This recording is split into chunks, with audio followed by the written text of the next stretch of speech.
On my block, in this cock, mask on my face. Hesitate to give me some, I'ma catch a murder case. On my block, in this cock, mask on my face. Hesitate to give me some, I'ma catch a murder case. Dirty on the clock when I get guap, whipping on the scene when I get click, lean on the beat, on me, that shit, on me, to take the heat, when I'm in, I take the heat, when I'm in, I get dirty on the clock when I get guap, whipping on the scene when I get click, lean on the beat, on me, that shit, on me, to take the heat, when I'm in, I take the heat, when I'm in, I get.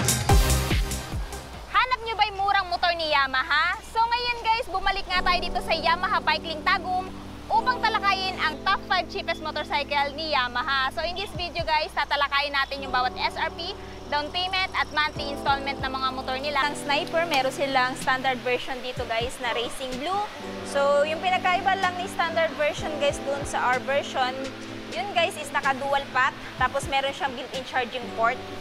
No? Kasi itong si standard version is wala siyang built-in charging port, tapos naka-mechanical key pa rin. Yung isa naman is naka-keyless na. So kung interested po kayo dito sa Sniper 155, meron po siyang updated price guys na 122,536. Tapos kung gusto niyo ng hulugan, down payment is 10,000 at yung monthly naman sa 3 years na 5,574 at may rebates na 200. Ayan. So, sa halagang 122,000 pesos, mapapasa inyo na itong napaka-gwapo at napaka-astig na Sniper 155. Next, kung naghahanap naman po kayo ng motor na pang-araw-araw, meron silang available dito na Yamaha Mio Graves. Ito yung bagong Graves guys, na may stop and start system. At ito po yung mini NMAX, no? Meron na din siyang front pocket, unlike doon sa naunang Graves na wala. Meron pa rin siyang built-in charging port, ayan. Tapos yung fuel tank niya or yung kung saan ka magpapagasolina, ayan, nasa harapan na. No need ka nang bumaba pag magpapagasolina. Meron din siyang footboard na kung saan pwede mo ilagay dyan mapapamili mo at hook. Tapos meron din siyang malaking under-seat storage. So, kung interested kayo dito kay Graves, guys, meron po siyang updated price na, ayan, 93,900 yung spot cash. Pero kung gusto niyo ng hulugan, yung down naman niya is 8,000 at yung monthly naman sa 3 years na 4,354 at syempre hindi mawawala yung rebates na 200. So, ayan guys, kung interested kayo dito, ayan, bilhin nyo na habang may available pa. Actually, 2 unit yung available nila dito guys sa Yamaha Bike Link Tagum. Pero naghahanap po kayo ng classic na scooter, no? Modern classic na din. Meron silang available dito na Yamaha Patio. 2 unit na sa yan at meron din po silang white. So ito po guys ngayon ay merong spot cash na 93,900.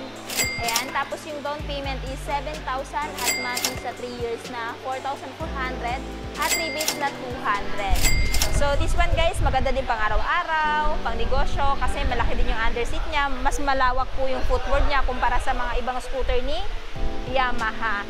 So this one guys, I highly recommend. And kung gusto niyo po ng motor na matipid sa gasolina, maganda po itong Patio. Meron din po silang available dito guys na Yamaha Mio Gear S at standard version. Pero umpisa muna natin dito guys sa Yamaha Mio Gear S. Ano? So meron silang color variant available dito guys na matte black.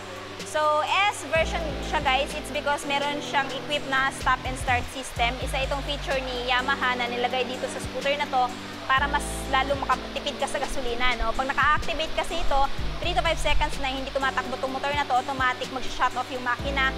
In that way, mas makakatipid kayo sa gasolina. Ayan.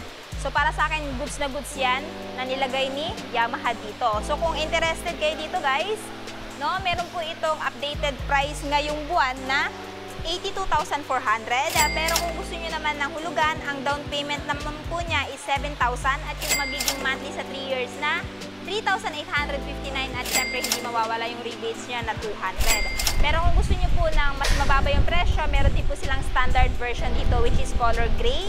Ayan, halos magkahalintulad lang man po sila ng itsura, no? Yung pinagkaiba lang is yung kulay at meron siyang stop and start system dito while ito is wala. Pareho rin naman silang mechanical key, ano? So, if interested kayo dito sa standard version, ito po ay may spot cash na 79,400.